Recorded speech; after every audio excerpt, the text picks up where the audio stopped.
best. But given the conditions, you really have to say that's a high-quality performance. Definitely. We all know this sport. Rain, wind, fall, whatever it is, snow one day, the race will go on.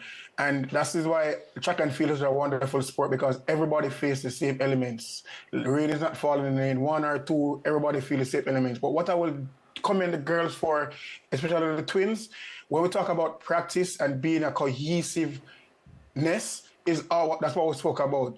She panicked by giving her the two button too early, but she never gave up. She ensured that, listen, you're getting this button, you're finishing this race, and I'm leaving here with a medal.